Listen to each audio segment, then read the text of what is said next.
Greetings, headbangers.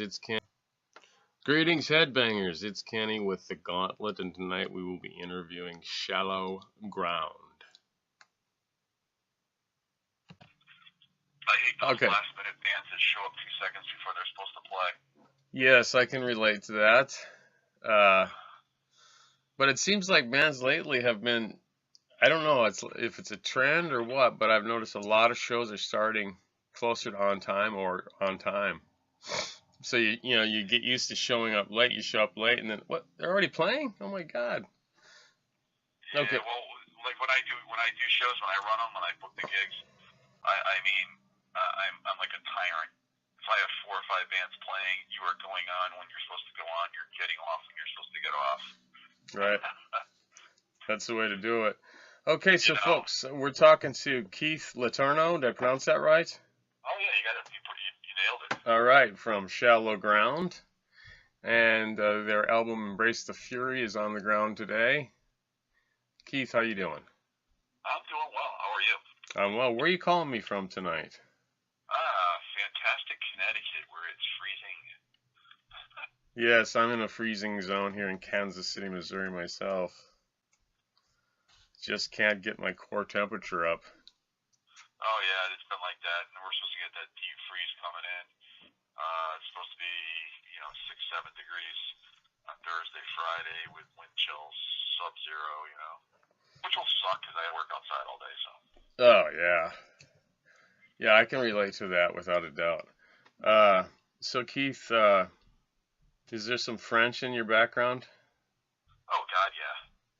Yeah, me too. Yeah, my Yeah, my with a name mom's. like Letourneau, it's got to be French, right? Yeah, of course, of course.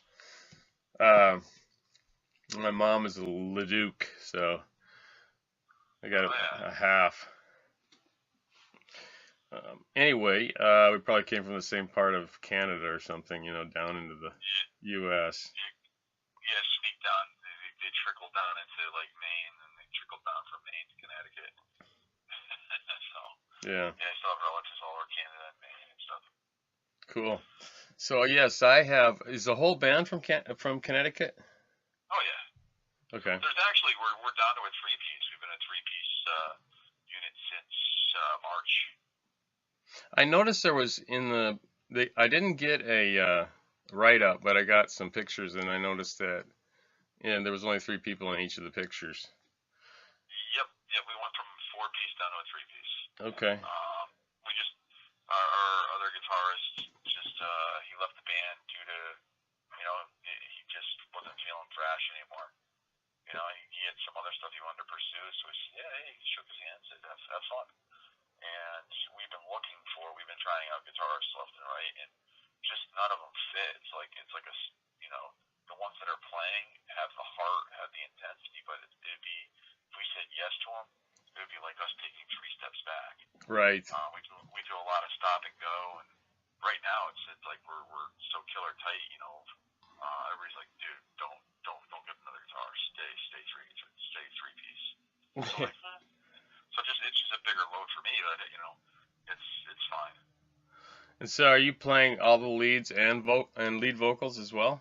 Yeah, now I am. I split the leads the last 2 CDs with Tim, and now I took over everything he did and everything I did. So it's like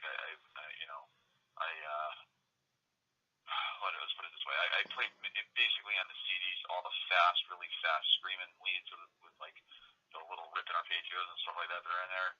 That's basically me just cut off the cuff in the studio, just blaring something. Right. His is the more slow, melodic, written out stuff. Right. Because I do 99% of the guitar work, writing the rhythms and everything else, and then I have to put the vocals down and come up with everything else. So I'm just like, okay, me being just the vocal, I'll do my lead part, and you do the stuff that I'll write like little mellow, tasty stuff for you to shine with your really slow melodic stuff. Now it's like, oh shit, because he's not there. I'm like, I haven't played the slow melodic stuff in 20 years. So I decided to hit up the new guitarist's that's filling in for Gary in Exodus, Craig, who is friggin' awesome. And I've been taking a few lessons from him, just to brush up on my on just like my pentatonics and stuff like that, just different variations of things. Sure. And it's been like it's been killer doing that. So now I'm like, oh man, it's just awakened a new side of me, coming back to being a lead as well as a rhythm, as well as the vocalist. You know what I mean? Right. So it's like you gotta it's more pressure to be tighter and better, rather than just saying, okay, I have a crutch I can lean on. Sure. And so the recording of Embrace the Fury included the one that left then? Yes. Okay. In the writing process as well, or? Pretty much. Like I said, I write like 99% of all the guitar rhythm on the CD and stuff that we do now. Right. So. Yeah, and I like some of the thematic riffs that run through. Absolutely, very good, very clever. Sometimes. You always gotta have that hook. Yeah. I'm old school. I'm old school thrash. So, you grew up and you gotta have that. Every song's gotta have that little part where, a good pick to break out in. It shouldn't all just be da da da da da da da da. Yeah. Or slow. You gotta have that. I call it the off time polka beat. Yeah. It gets that off time polka beat and everybody gets their feet moving. But automatically you're banging your head, then all of a sudden you go to that swanky, let me strut around and freaking slam things. Right. The chug. Yeah. Well, we're actually working on the new CD right now. We're writing material for it, and we have 7 songs down. And I think we're going to include a live song, one of the songs off the first CD. We're actually going to record it live and put that on there as a treat too. Yeah, a lot of bands do that, and that's always kind of. Sometimes it's the best song on the record. Yeah. Rarely, but there's been a few I've had that where they throw a little live track on there, and either they're playing, throwing an audience in the background or something, but it's one of the better tracks. Yeah. No, I think this one's going to be. We're definitely going to be doing it live, so we'll see. We'll see how we pull that off. Okay, so what's the name Shallow Ground? Yeah. Is there a particular meaning behind that, or? Well, let's see. The old guitarist Tim really likes Shallow Ground from COC. Okay. What's that? I was going to say corrosion of conformity, but obviously, yeah. Right. He likes it for that. And I work in a sewage treatment plant. I've been there a long time. And in the old days, they used to have these things called sludge beds, where they'd take all this thick sludge crap and just pump it out to a lagoon. And then they had like 3 or 4 different lagoons. And when they pump one lagoon to get it to a certain level, 4 or 5 feet, then they would, which takes them a long time, they'd turn around and start a new one and let this one harden. And then when it hardens, they'd either bury it, scoop it up, send it somewhere to be burned, or they just dirt over it and then they start again. And when you're walking on it, it's a crust about maybe, I'd say, 1.5 feet. And then underneath it is 3 feet of, real mucky, nasty garbage, Right, and you don't want to break through that crust. Right, and they call that shallow ground, because if you're walking on like a crust, and you break through that crust, you're in a world of shit. So I don't know if I can swear or not, but I just did. You can do anything you want. All right, yeah, you go through it, you're like in a world of shit. So literally, yes. Oh yeah, dude, I've had a leg all the way up to all the way up to my nuts. So, let me tell you, you can't get into the shower quick enough. Wow, that could give you some ideas for lyrical content for sure. Oh yeah. Well, you have the first CD? Yes. Okay, now there's a song called I Don't Give a Fuck on there. Ah, okay. That has a lot to do with it. I got you. Okay. I'll have to take a closer listen there. Yeah, it's a hidden track on the last one. We didn't even put it on there. It's like a surprise. I think it's track 11. Are there any hidden tracks on this one? Because I might not have got them in the promo pack. No, there's no hidden track on this one. Okay. This one's straight up. The next one, there might be, there might not be. We haven't decided yet. Once we start recording, we're gonna mess with stuff. Cool. I like the recording schedule you guys are on, like the good old days, you know. Keep it. Well, we try. Keep them coming out instead of go away for 4 years and vanish. No. Well, we just do thrash, man. You keep it up. The way it's averaging is like it's like every year and a half or something where we end up recording.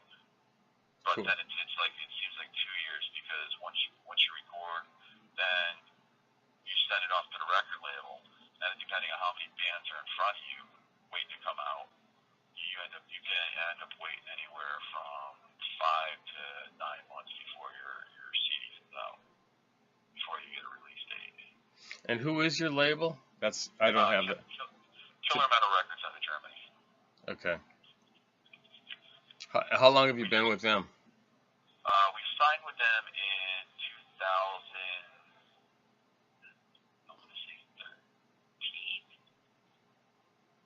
2013, and we just re-signed to 2022. Wow. It's a long contract.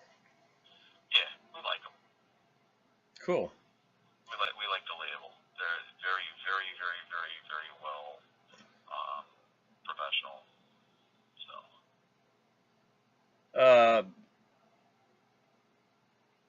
Is there a universal theme in Embrace the Fury, or is it a collection? Yeah, it's just a collection. You know, like the first song, once again, it's about pit etiquette.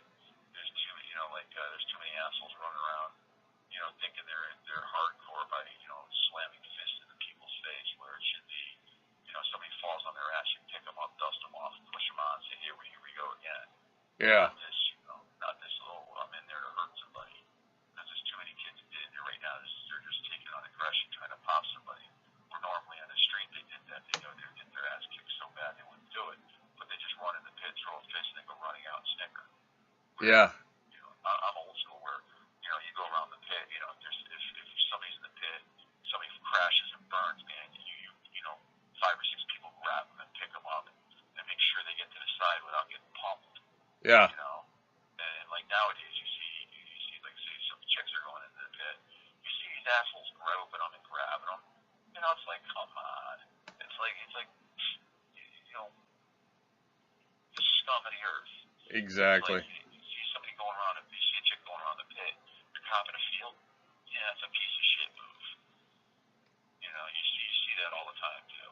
Yeah. I don't go in much anymore, or I'll break bones. My own bones. Yeah, I'm getting too brittle. Myself, Usually me and the band are the oldest people in the room. Yeah, the same here.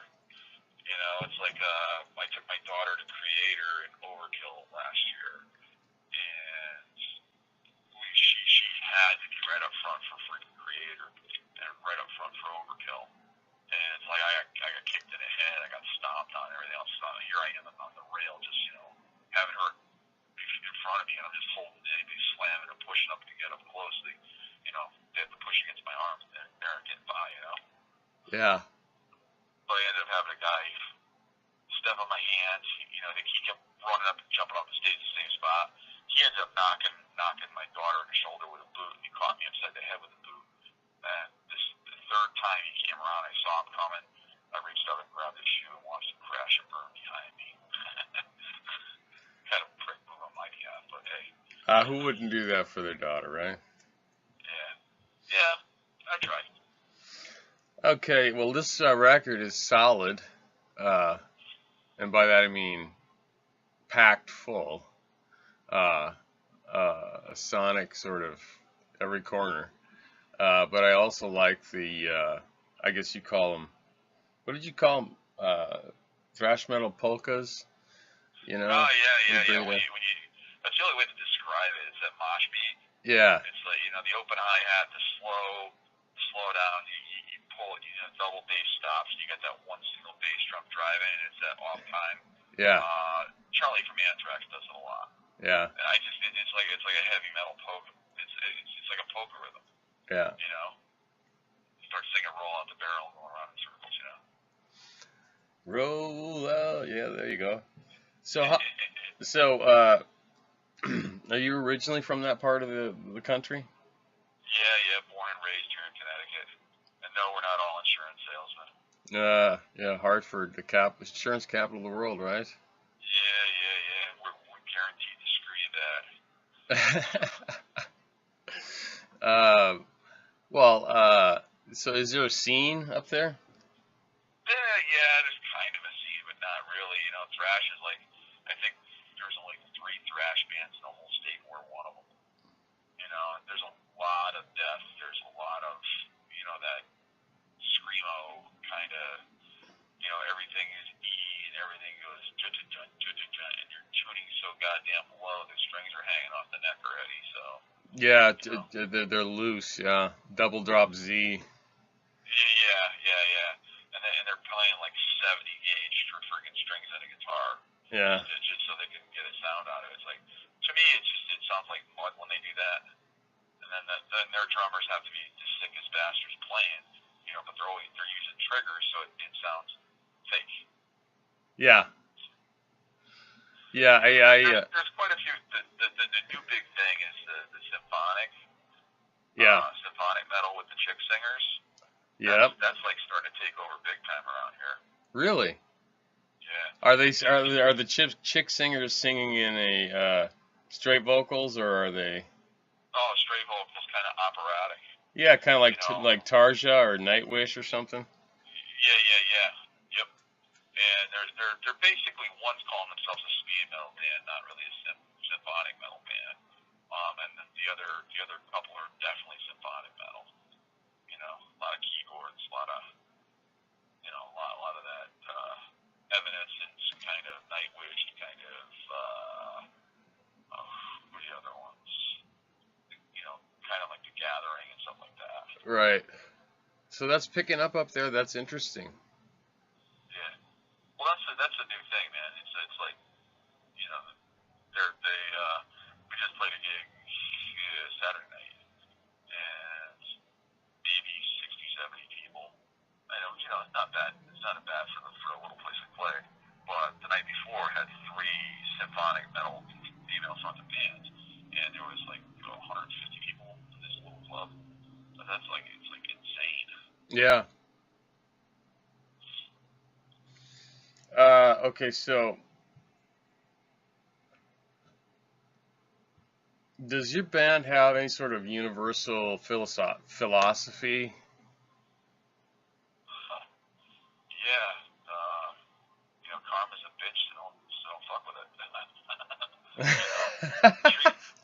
treat everybody like you want to be treated, and everything will be good. All right, I'm gonna write that down as a quote. That'll be in my written section. Oh, good. Because it's true. It is, yes. There's too many bands out there right now that, somebody goes, oh my God, you're good. And then they cop an attitude and they're like, oh, worship me. I'm the new, take me to your leader because I am God. It's like, really? Yeah. And then they don't give anybody the time of day. Yeah. Like anybody who says, dude, I like your stuff, hey, I'll take time to talk to them. Everybody in the band's like that.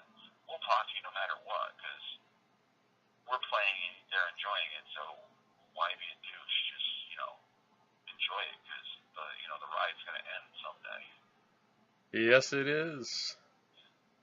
What do you think of, what are the things I liked about some of the songs on your record is you brought some of the shouting vocals in? Oh, like the background of gang vocals? Yeah, we call them gang vocals, I guess, yeah. Yeah. Yeah, that's always fun. Yeah, it adds a definite flavor to the music that sort of stands it out a little bit, and it's amongst its Yeah, peers. yeah. It's able so people in the crowd start yelling shit. It's Yeah, it's always fun. yeah, it's up. Like in con, take a drink. Yeah, You know, absolutely. if you could tell when I start writing stuff, it's I'm a history buff, so Yeah, Razor Impact, about kamikazes, friggin' Khan, about Genghis Khan, Genghis or Kubla. not Genghis. Okay. Kublai Khan was basically Genghis Khan's kid, wasn't he? Pretty I much. think so, but he was which one of the guys built the underground like army of warriors? Was that a Khan? Yeah, one of the Khans.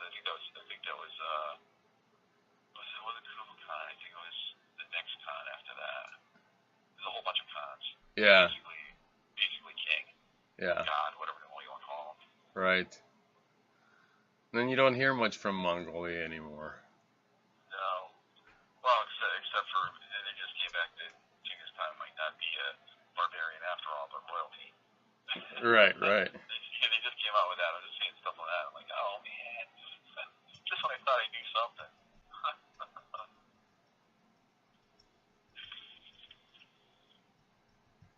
Yeah, what about Class Warfare? I like that song. Oh, that's just about being totally sick of being screwed over. In the United States? Yeah, if you're in the middle class, man, you're pretty much fucked. So, Tell me about it. You work your ass off. You see, I hate to sound like a friggin' douche, but you work your ass off. You see people that don't do a goddamn thing, sit around and collect money. It kind of pisses you off. Indeed. It really does. And don't get me started with, the difference between, you get so many people talking about immigration. They say, well, these people are immigrants. Like, okay, there's a difference between legal and illegal. If you're a legal immigrant, that means you went through the proper system to get here, and you are more than welcome.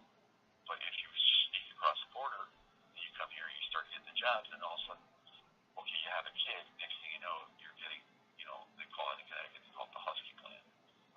It's basically you're getting your insurance free. Your kids are going to college for free. Your kids are getting free lunches and everything else because they don't make as much money because they're working at Dunkin' Donuts or something. And what pisses you off, you go outside, every single one of them gets into an Escalade or a new Toyota Corolla or something brand spanking new and drives away. But yet they're on all these plans. Yeah. It's like, really? It just after a while, you get kind of sick of it. And you pay for it in your taxes.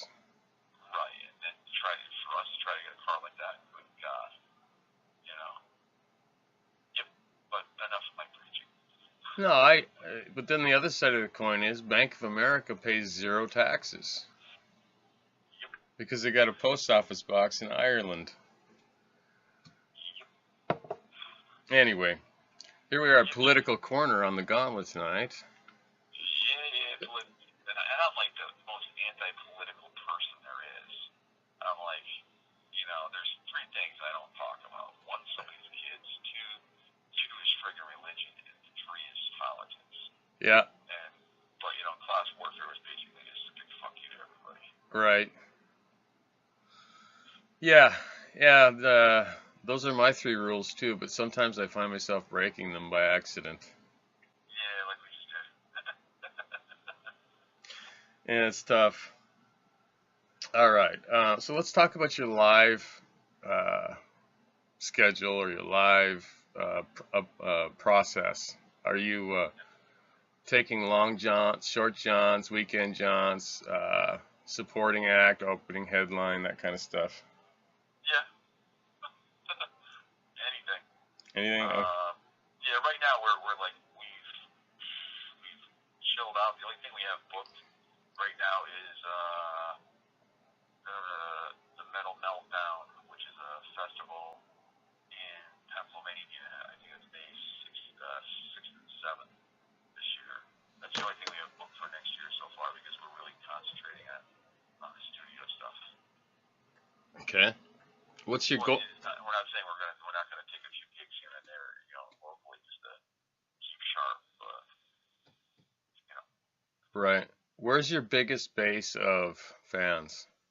Europe, That's good. Europe, Europe by far. It's like I contacted a few, a few friends that I have on Facebook and everything else. I'm like, dude, do me a favor, start putting, it's like this is what I say to them. Like, well, you got to start having, you know, bringing up shallow ground so some of your friends know who we are. And they're like, oh no, everybody knows who you are. I'm like, what do you mean? He goes, well, we go to local thrash shows. They're playing you guys before the other bands go on, you know. And I'm like, really? He goes, oh yeah. He goes, because everybody has your CD. I'm like, shit. Come to find out, it's just one person buys it and everybody just burns it and gives it to everybody, which I don't mind. But it's like, wow. You come to find out, and it's like, I don't know if you know, but I breed snakes. So, No, I didn't know that. yeah, I breed snakes. So I was talking to somebody in the Czech Republic, who had something I was interested in, and he's like, hold a second here. Are you the same person that wrote Darkness? I'm like, you know the song? He goes, oh my god, I'm a fan. And then we started talking about the band. It was funny. I was not expecting that. You know, Yeah, it was no kidding. pretty cool. Yeah, that is very cool. I always tell people, if you can make it in Europe, if you can get a following in Europe, you can go over there and be a superstar. Yeah, Uh, well, in Europe, it's like we've been invited to go over with Hellstar. We've been invited to go over with Vicious Rumors. But we'd have to sign on for 60, 65 dates. And, dude, that's a long time when, my drummer's a tenured school teacher. I work, everybody has their own houses. Everybody has kids. Everybody has, wives. We have, we're up to our freaking eyeballs in responsibility. We sure. can't just it's not like we're 20 years old again where we just say fuck this and go. Right. It's like, no, we got to make sure, okay, how's this bill getting paid? How we doing this? You know, make sure everything's covered and that like that. Now we take a jaunt out to Ohio, play a few gigs. We go down south a little bit, we play a few gigs, and then we head home. It's like we played Pennsylvania a month ago. And right after the gig, it's just like, okay, see you guys. Turn around, motor all the way back home, just because everybody has shit to do the next day. Right. It sucks being a grown up, and sometimes it's you gotta be. Yeah, well, plus the music industry's made it so difficult for your tier of band to do it full time. At one time, you could have. Oh yeah. I mean, I Yeah, look at years ago you could have. Now, not now. yeah, The way you make money now is through your merchandise. yeah, Your CDs. Everybody's like, oh, I got a CD, but a lot of it's now everybody just digital download. Some people really want to have that CD, which is great. that's me. T-shirts and beanies and stuff like that are where it's at, where people really want, and that's where you make your money back. But then that's another tough sale because when you go somewhere, you just try to make enough to cover gas money. Yeah, You know. it's really changed. It's all my life I said I wanted to be a rock star, and then I start looking at the conditions of being a road band that's like single guys, right?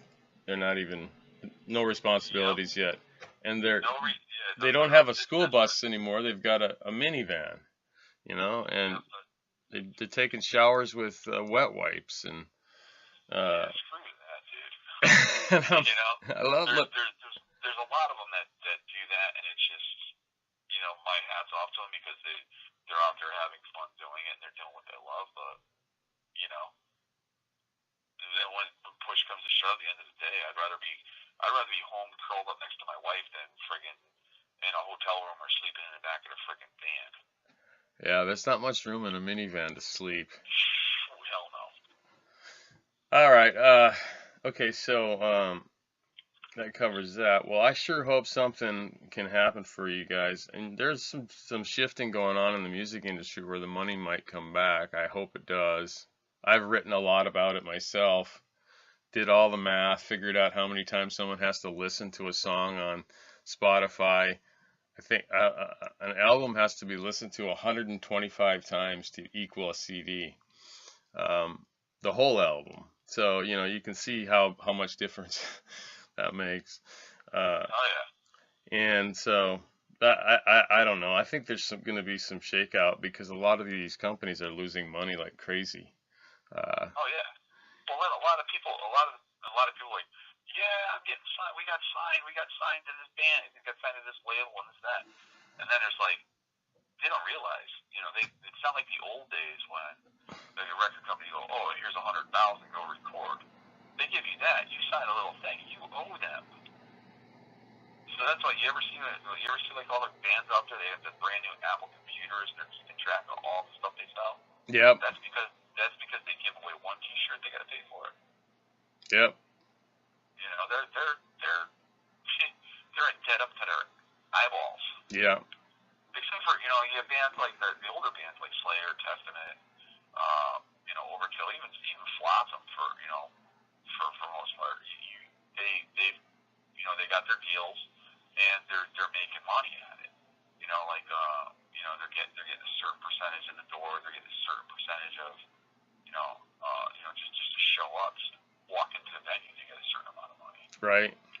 Like other bands, you know, like now it's like they, you know, I remember back in like the late '80s, early '90s.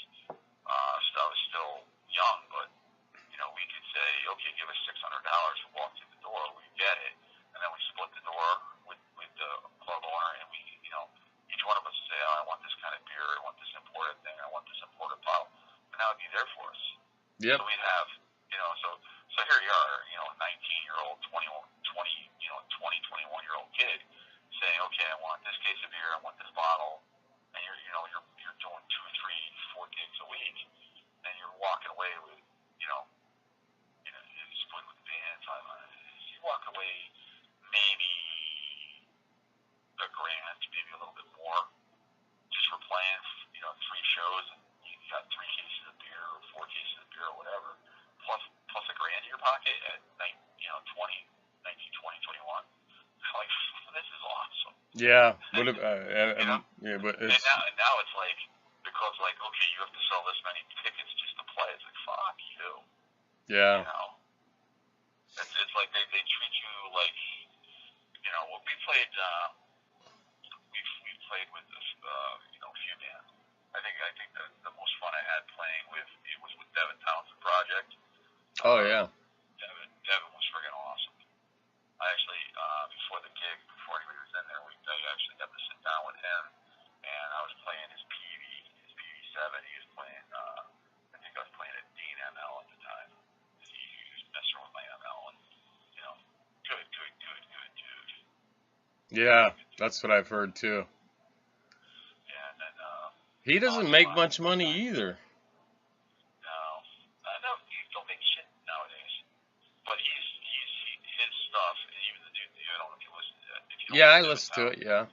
Check it out, man. You know, you talk to the new Devin Townsend is freaking fantastic. Yeah, I've got that. It's certainly not thrash, but Oh God, no! It's just deep meditation, soul music. yeah, yeah, it's pretty psychedelic, not psychedelic, but in the musical terms, but just it's very deep. Yes. Okay. So I'm on these 30-minute interviews. Next, I got a band that was a King Diamond cover band. That's a big market, huh? And nowadays, it probably is. Yeah. I suppose. But so I'm gonna ask you a couple more questions. And we'll be done. It's fine, man. I can bullshit with you all night. I got nothing more to go. Yeah, me too. So what's the most unmetal music you listen to? Me? Yeah, you. Probably Cajun. Cajun? Yeah. I think Zydeco. Oh boy, I think you win the award. Except one time somebody said Billy Ocean on here, so. I like everything, dude. I like the big, you know, like the old style big band stuff. Yeah, me too. Like Jack Benny, you know, stuff like that. You know, the really big bands. And if you ever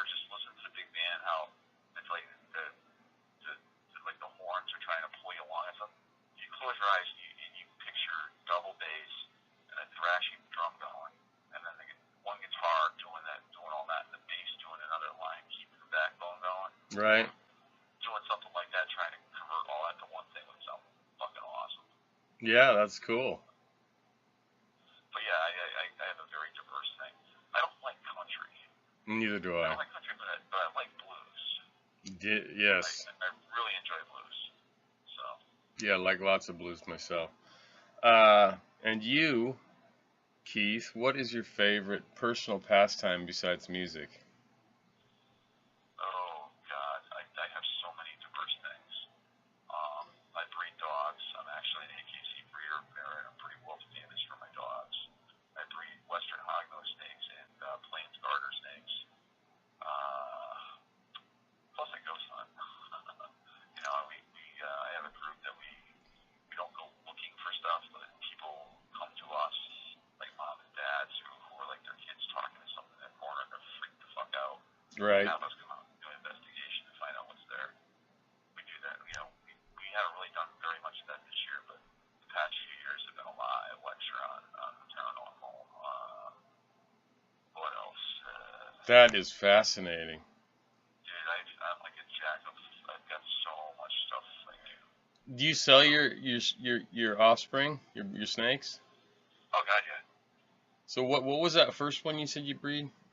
Oh, Western hognose. Is that a viper or a? Oh no, it's just a snake. It's a common snake in the Midwest. They got the nose of the little upturned. They got the little upturned nose. Oh, sure, But sure. I have like all the different morphs of them. I have like albinos and xanthics. I have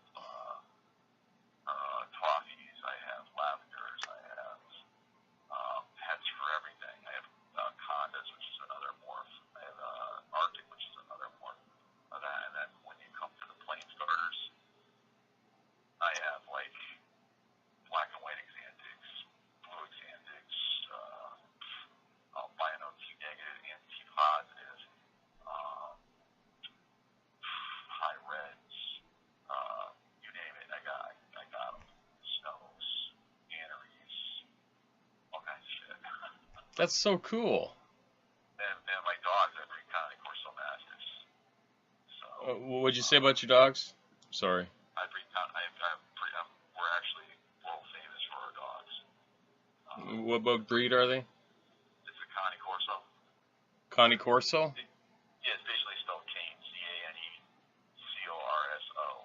Oh, okay. They're pretty impressive dogs. Like in 2012, we had the #1 dog going into Westminster.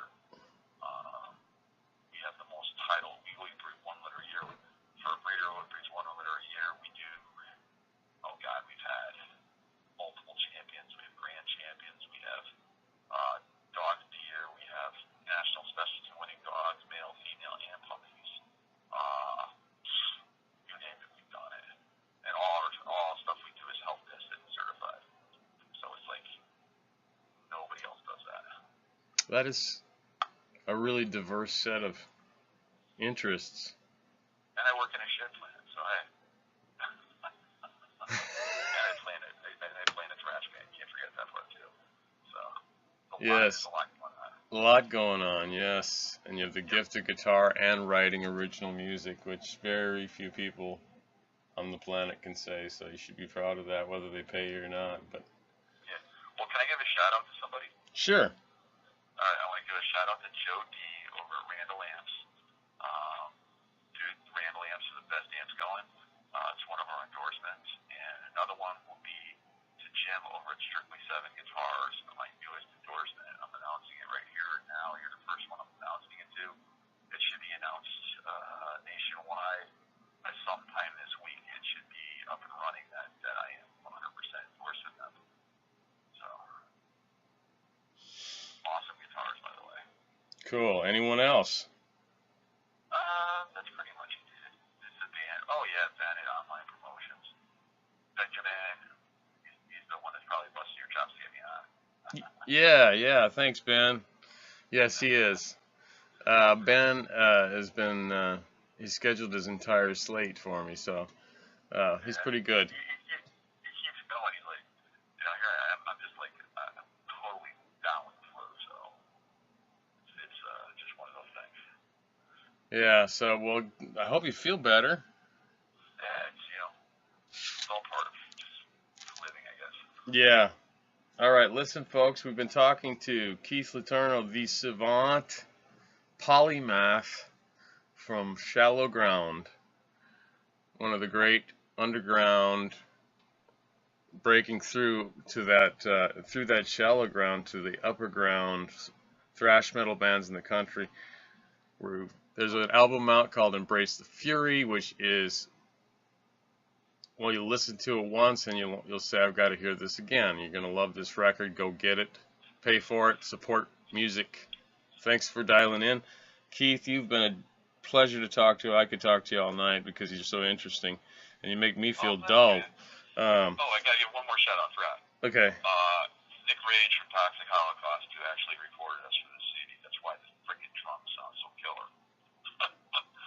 Cool. Thanks, Nick. All right then.